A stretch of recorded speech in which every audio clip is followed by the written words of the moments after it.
And away we go. We are rolling. This is it. This is episode 381. Yeah. Yeah. No Laugh Track podcast at Acme here. It's a Thursday afternoon. They're all at Acme because it's Acme's podcast. I'm here with Kjell Bjorgen. It's been years. You have been on this podcast. Yeah, you probably right? don't even remember. I do. I think it was with Henry Phillips. It was. Yeah. You do remember. Yeah. Aww. Yeah. I usually listen back before someone returns, but it's been so long. Right. I mean, we're both different people. Yeah. Now. I mean, that's exactly right. There's I feel like a different person. Yeah, and I was like over 10 years ago, I think. It was 5 easy. Yeah. 5 or 6 probably. But here we are. Yeah. We're Thanks back for in having me 2020. back. Excited to be here. Happy to be here. Yeah, there was biggest changes since then and now is we didn't know about quarantines and Right. social distancing. Uh-huh. And Zoom did not mean what it does now. No. Back then. Yeah. Well, I don't understand how Zoom took over Skype. Why is Zoom better than all the other stuff? I don't know, but I wish I would have known that back in January, and if they're like available to purchase publicly or whatever. Right. That's exactly what I thought too. I was Right? like, wish I would have known that. Yeah, you get the stocks. We're not using Skype. I'm familiar with Skype. I have Skype. I have to re-download it, but I have Skype. I know. It's Skype. like Zoom just came out of nowhere, and everyone's like, it's Zoom, and Zoom is the way to go. I never got that. we were left out of the Zoom world. Yeah. Yeah, apparently. I wanted to point out, before we really get into things, I want to point out something that I just saw on the drive over here, and I want your thoughts on it. Okay, talk to me. What do you got? Okay. So I'm just at the intersection, a couple blocks waiting for the light to change, and somebody passed me for the second time on a bicycle, smoking a cigarette. I just love that look of like, I'm healthy. I'm doing the complete opposite at the exact same moment. It's Yeah, like, that's a funny visual. I don't think I've ever seen someone smoking on a bicycle. yeah. Oh, he was right. He was waiting for the light to change too. You know what Like a cherry lights up. Like, especially when it's hot out. When it's just hot out, it's like that. It's just like everything is wrong about that. It's already hard to breathe. Yeah. Unless, I mean, I don't know the guy. Speaking of, there we go. Yeah, I can't breathe. I can't. Maybe he's just proving how healthy he is. I don't know. He's rubbing it in my face. I know, it's annoying. Yeah. Look at this. I'll light another one. No, I don't even get a tickle. Nothing. So I want to point out before we get too much farther as well that if you're just listening to this, wherever you get podcasts, iTunes, I don't know, there's a million places. Who knows? Zoom, I don't know. Maybe they have podcasts. In any case, you can also watch the video part is on Acme's YouTube page. So if you're not doing that yet, feel free. I showered. I still haven't had a haircut since pre-pandemic.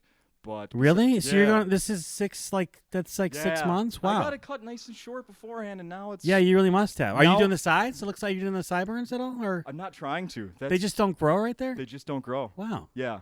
Remember, you and I are almost the exact same age. Okay. And so 30, 34, 31, 30, 40. 29. And so I know that you know.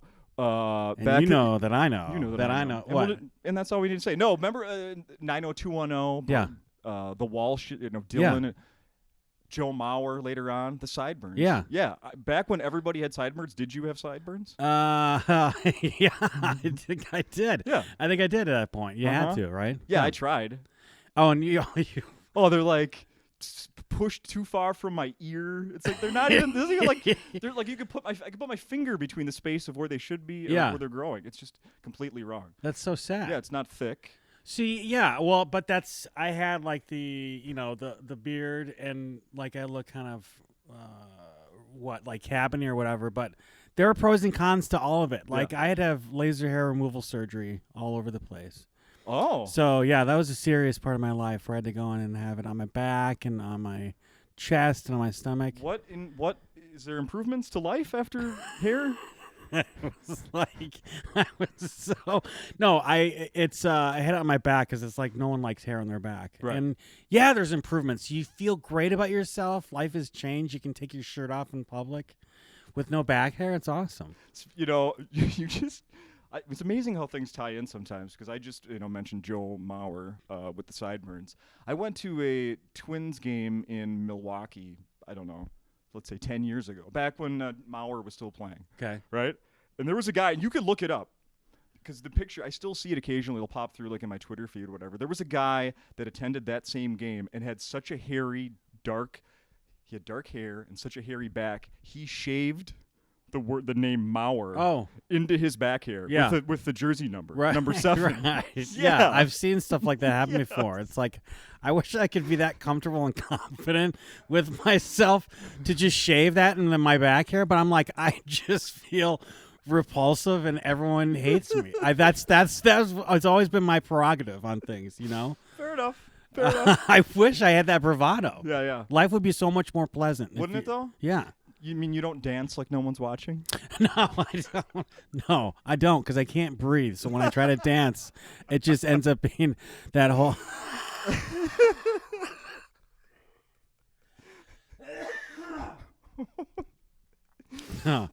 You should have a radio job doing like you could do all the sound effects with your voice. Oh yeah, there you go. I thought you were going to be taking a shot at my name. It's a radio Kjell because it's Kjell. That's a good one, yeah. Hey, welcome to KJELL Radio FM. Hey. Check 1, check 2. Yeah. So my I have 3 daughters now. Oh, right on. Okay.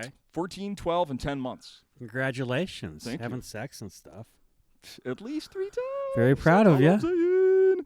So my daughters, my 2 older daughters, the ones that speak, they asked me who I was going to go talk to today doing the podcast. Yeah. They don't really know many, names or whatever, but they're nice and they'll ask. Like today, before I even had a chance to answer, my daughter Anna goes, "Are you talking to Mike Early?" She thinks that's funny. You talking to Mike Early? Just because she remembered. Wow. But anyway, so I spelled your name to them. I said, well, I'm not going to tell you what his name is. I'm going to spell his first name. And I think you'll be surprised to know they knew exactly how to pronounce it. It doesn't surprise me. It's what was spelling it out that they actually said Kjell when. Yeah. They said, oh, you mean just like our least favorite teacher we ever had? Oh, really? Yeah. They both had a teacher. I'm sure she doesn't listen to this. Well, they've switched schools since then, named Kjellberg. Really? Yeah. Well, it's weird because little kids, when I say my name, I'm Kjell, because they're so polluted, like they're so new to everything that they hear it for the first time and they get it. Oh, Kids sure. get it for the first time. That like makes when I sense. try to explain to adults, it takes them forever. Yeah. And I always have new people trying to get my name. Like the last one I got was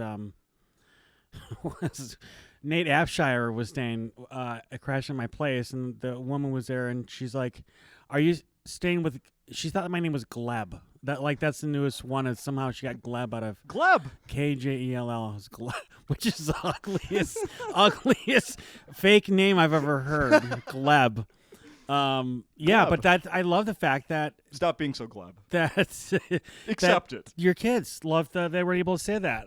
But I had the dry bar thing where I do that bit about my name and Kjell, Kjell, and then now I'm getting people view that in Norway and Sweden and stuff. So I'm getting people messaging me and telling me that I'm saying my name wrong, and because you're just wanting to let you know that's not you're not saying your name right. It's Kjell. Oh, Kjell.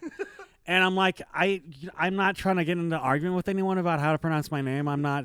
It's just how my parents told me to say it. So but now I'm defending myself across the world to people because they're upset because I'm saying my name wrong. I'm like, whatever. I'm sick of talking about it. I had something I had Justin, obviously not really any problems there, but I did meet a guy from Norway at a house party years ago, and I caught wind. I was like, I had all these questions, because my last name Severson is from the Norwegian side of my family, so I asked him do you know any Seversons back in Norway? And he no, it's Severson, he's like. No, it's not Severson there. Right. Severson. Okay, but yeah, I'm not saying it like that. I'm just not going to say it. So you do know some?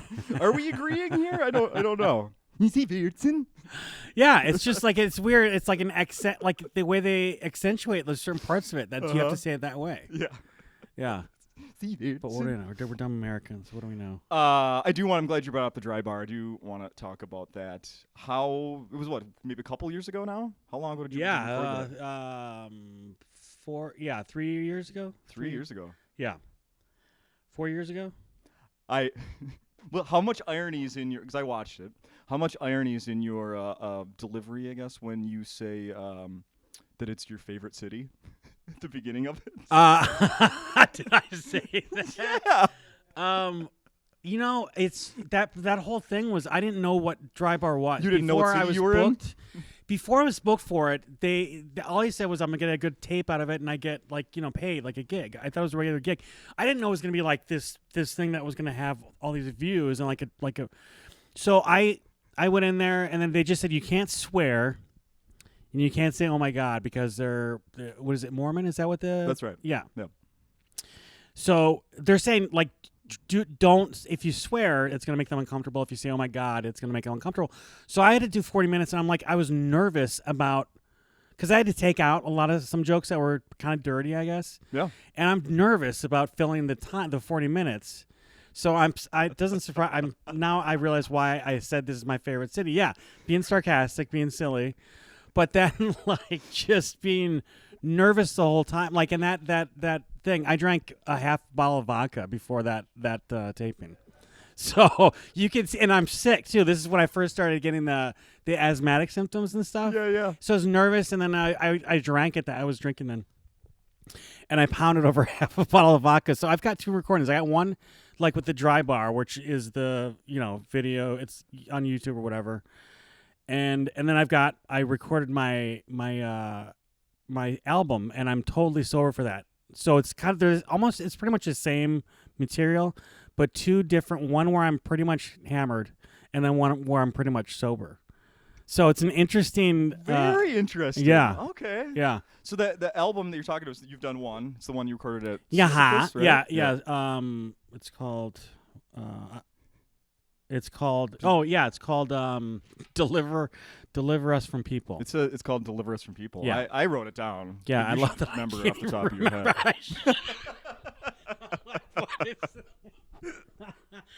I get it. When you look your stuff up online, you just put KJELL. You don't have to put You don't have to search "Deliver Us from People" to find this album. Just search your name. Yeah, much easier. Right. Yeah. I mean, don't waste your time with titles. Right. We need names. Damn it. Right. Yeah. I'm like, what am I gonna name it? Like, it was like I'll name it what my podcast is and hopefully get some traffic from that. So it was just like. Because there's no joke in there that has anything to do with Deliver Us from People. Does this podcast you just referenced exist? It does. I mean, we've released a handful of episodes. We haven't been. The guy I record with got COVID, and I'm a health compromised because of my dust mite allergy or whatever it is that can't. So we haven't recorded, but yeah, we got like 6 episodes out, but we haven't recorded lately. Okay, what is that one about? Well, it's I met him delivering. I used to deliver pizzas with him. Yeah, and he's a washed-up musician, and I'm like a washed-up comic. So we thought we would be 2 washed-up artists talking about how now we have our life in the service industry and how miserable we are and how much we hate people. But he had the dark kind of comic mentality, which I really, really liked and I found rare among someone that isn't a comic. Yeah.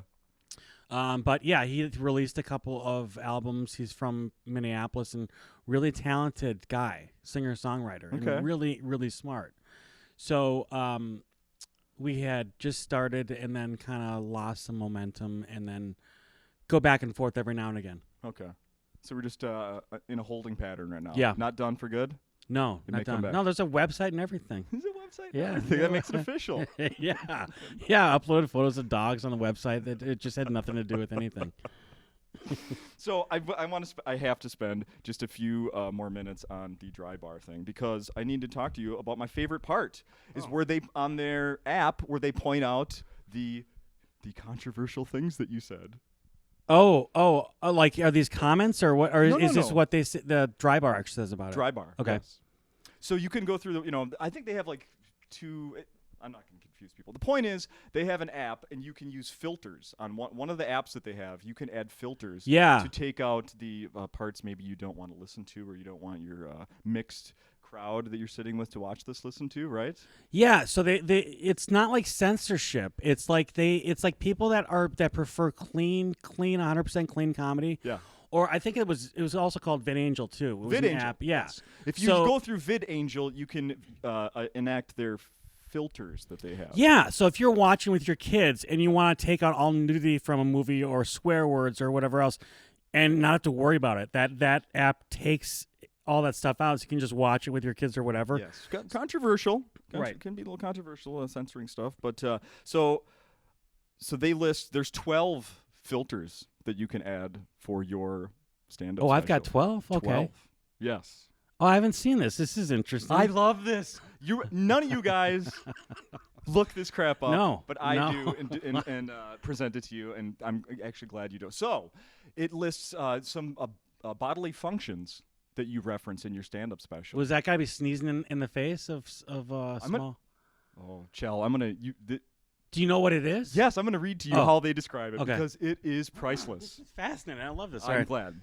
All right, so for the two for bodily functions / jokes that you can edit out, one of them is a comic. They call you a comic. A comic jokes about telling a boy to dig through his feces for a $1 bill from the Tooth Fairy.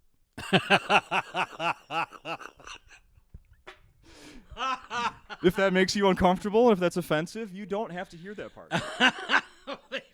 They ruined the whole joke, so you can't even... Yeah, I know shit, right? I know. I'm sorry. They ruined the whole joke by completely making it... sterile. Right? Digging through his... Oh, my God. Here, we're going to spray some Lysol on this, and then... yeah. Another one is the comedian describes and imitates a girl's flatulence. What? Yes, that's what you did. The comedian. No, I never talk about some girl farting. The comedian describes and imitates a girl's flatulence. That's not true. We're contesting this. Okay. I've never made fun of a girl farting. Like, that's not... I don't know her flatulence.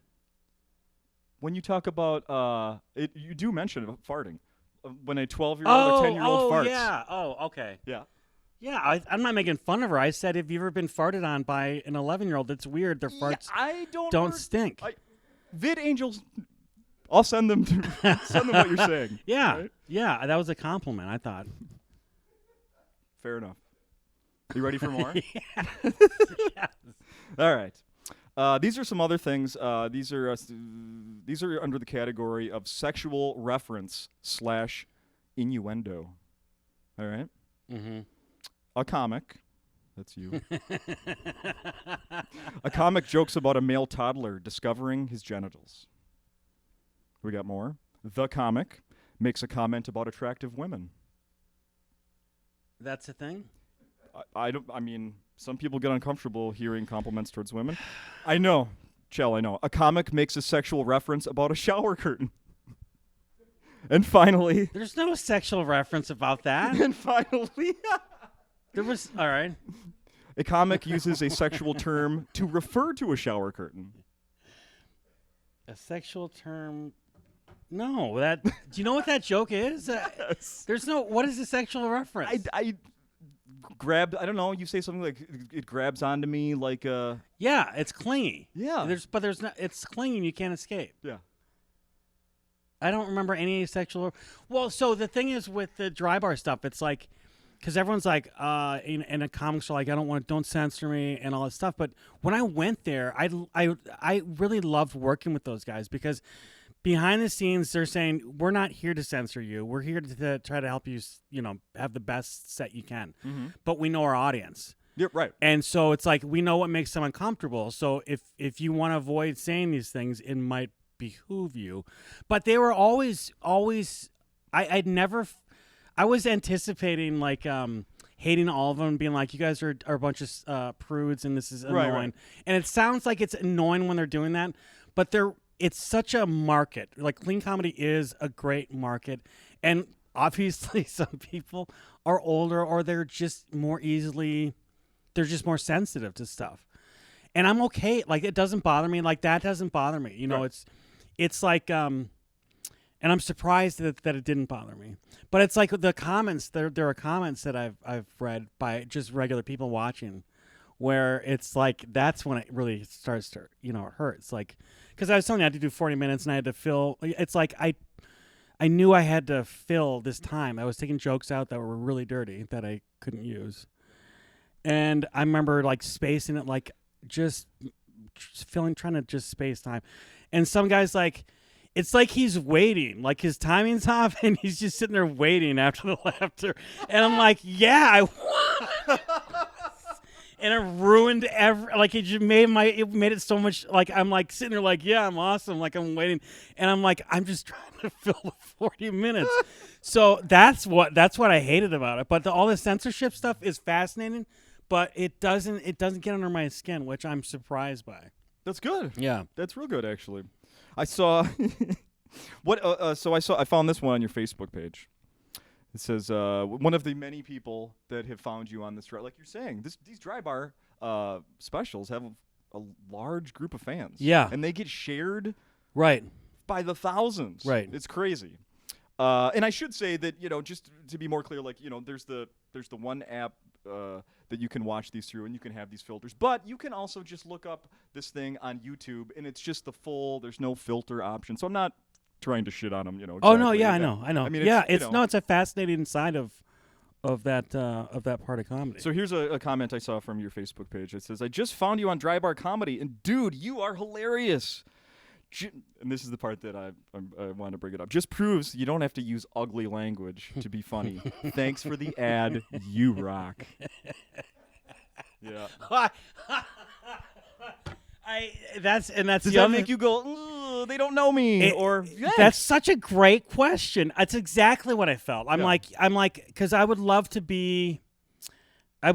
work clean. It's because it's so hard. It's so difficult to do. Like Regan, it's like, how can you it's so hard to be funny and clean and I wish I could do that. But when I got those, and I would get messages. I'm like, they don't know who I am. They really don't know.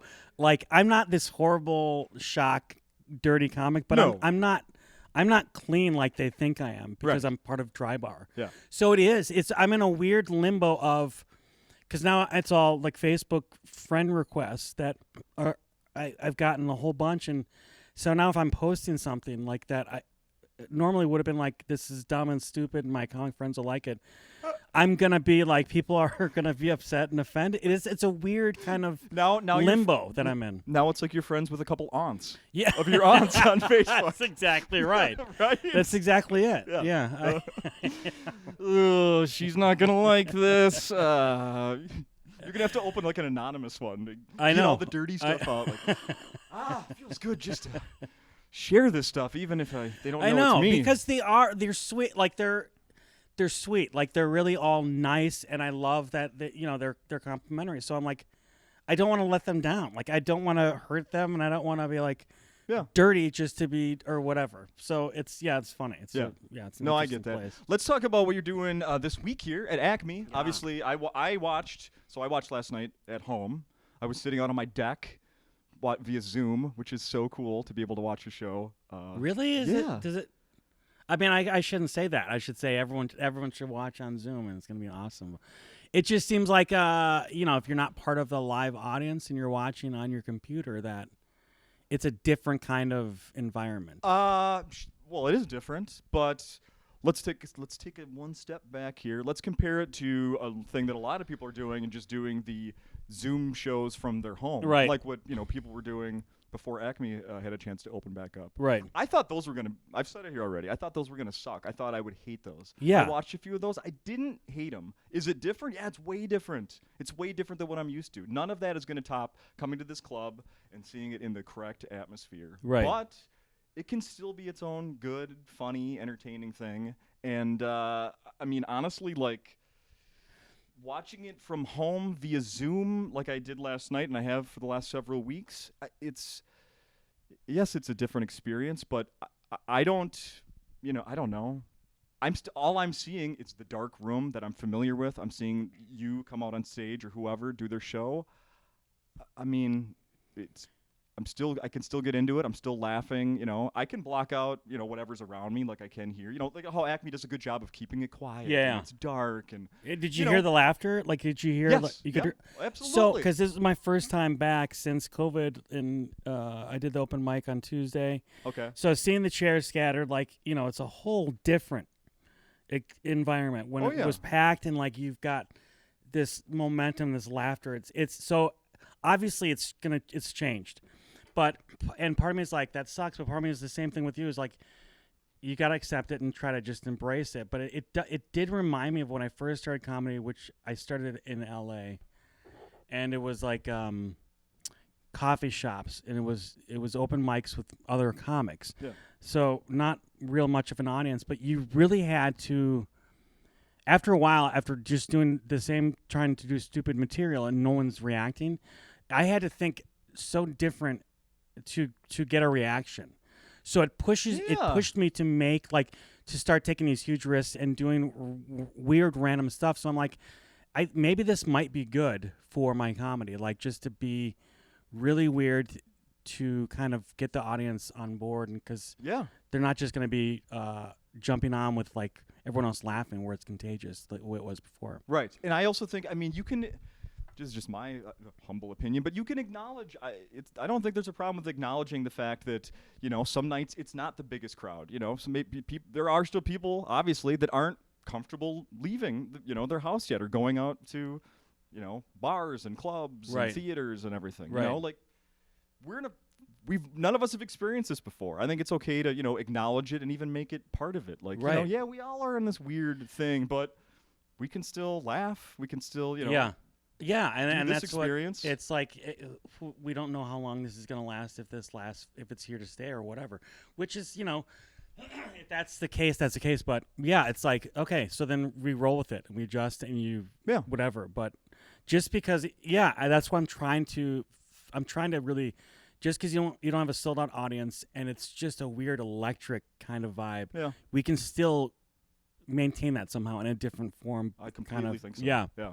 Yeah. So did you do any of the just strictly Zoom from your living room? I'd never done a Zoom thing. And I was talking to my friend Jeff Tate, and he's saying how Jeff with the G. Yeah. He's saying how he actually likes them, And my other friend Tom McCaffrey, where it's like he's like, I was just in my apartment and working out stuff from my desk. He said it was fun. He liked it. So I am now kind of curious to I thought they were kind of phasing out. I've seen nothing, watched nothing. I just heard people plugging them. Oh yeah. So yeah, I'm curious about those. They're still happening. And I was just thinking about this last night. It also opens a whole new thing. Like I've never seen a show at a club in California. I've seen a few shows in New York. I've never seen one in California. Now, if a club starts doing Zoom or the video shows, I can watch my first show from my living room at a show in California, and see maybe some comedians that I may not get a chance to see here, especially not this year because they're probably not going to travel. Right. That's kind of cool. Yeah, it is. It's a whole lot cheaper than buying a ticket and flying there, and Right. I can watch from home. It's well, cool. And I'm surprised there hasn't been more outdoor shows. That too. Like the drive-ins are supposed to be coming back now. Like people are going. I think it's a great idea to have comedy before the movie. Like have comedy at a drive-in movie. Like there's just so many different weird things you can do. I agree. Erica Rhodes was here recently, and she just in the last week recorded her stand-up special outside. Oh, really? Yeah, in the parking lot of the Rose Bowl in California. Oh, wow. Yeah. Yeah, see that initially before all this stuff happened, I'm like, that sucks. You're outside, the laughter just escapes up into the air. Now it's like, no, you can roll. Like there's something you can do with that. Mm-hmm. And even here with the audience last night, I'm most comics. I thought I hate people. I'm just pretty antisocial, and it was being quarantine. I'm like, I'm more miserable than I was originally. I miss people, and performing last night, like with an audience, it was fun. Like I was like, I'm happy to be here. I was really happy to be performing again in front of people. Like it was I'm like, this is, wow. I actually am appreciating stand-up comedy again, and I never thought that I would say that. That's nice that we're recording this. We could play it back for you on Saturday and see if you Yeah. feel the same way. When do you want to hear this back? Between shows Saturday or after the after the late show? Yeah, it's right in between Friday Right- and the right in early between. show Friday, and then the Perfect. Well, as I told you, we only do about a half an hour now, so we've hit that, Kjell. oh right on. So people, let's just put a bow. By the way, you just mentioned a guy, Tom McCaffrey. Yes. So that's a friend of yours. I saw him perform last night. Yeah. He's out of New York and he's just visiting here, and so I'm trying to get him up here as much as possible. He's one of the funniest guys that I've ever. His short set was good. Yeah, I did was you like laughing. it? Yeah, I did. Yeah. I was laughing. Yeah, he's great. He's great. He's really funny. So he's doing guest sets, and then I don't know. Is that contest going on too, or? Yeah. Contests were We got going the on all week. contest. I had three contestants last night that I watched. Yeah. Were you? So you weren't here when in your part of your career? Did you do the contest here, or you weren't here? No, I was not. I started in L.A. and then came back. No, I was not. I never did the contest. I just kind of slipped under the radar and then started featuring here. Who the fuck let this guy in? Right? Yeah. I'm sneaky like that. Nice. I think that's it. I want to tell you one final thing. I have no idea. I doubt. Maybe you'll remember this. You posted on Facebook several years ago about the deodorant you were using. Yeah. Okay. The Dove. It doesn't stain. No, it was Degree. No, I'm sorry. It's Degree. Yeah, I beg your I'm like, pardon. am I fucking me? I beg your pardon. I still use it. Yeah, it's Degree. Degree black and white. Yeah. Costco. Are you using it? Right now. Right. Since the day I saw your post, it was the most perfect timing, Kjell. I was like, I know. I know. I gotta say, all right, before we end this, and I want you to finish. I don't mean to interrupt, but this has been one of my favorite interviews, podcasts I've ever done for Thank you. comedy. Great questions, and then I actually hate you personally with the deodorant. Yes. It's antiperspirant deodorant, doesn't stain your t-shirts. No. Right? Yes. Goes on clean. Yes. Smells great. Smells great. Yeah. Not overpowering. Right. Not like Right. flowery. Right. Yes. So it was perfect timing because you were like, my deodorant is not working. Yeah, I'm Well- like this. I end of the workday. I wake up in the morning or wake up. I'm like, it's not working. I've switched. I'll never. I don't know why. Where anything else. were we at? What were you using before? Oh, I think like a right guard Yeah. product or Yeah. something. All right. Yeah, some Yeah. sort of right guard. Well, yeah, deodorant. Yeah, F that. I always Mm-hmm. say F. And then you get like the gel. Have you seen the Gillette gel? Like it's like No, goopy. no thanks. Yeah. No. Good. thanks. I'm so happy. I'm happy to be a part of this. And I say we end it there. People should come out to the shows here to see you or watch the Dry Bar. Keep an eye out for the podcast coming back. You got Yes. your album, all of the above. Yes, indeed. Keep an eye out for it, and thank you. Yeah. Thank you. It's been fun for me too. All right. Boom.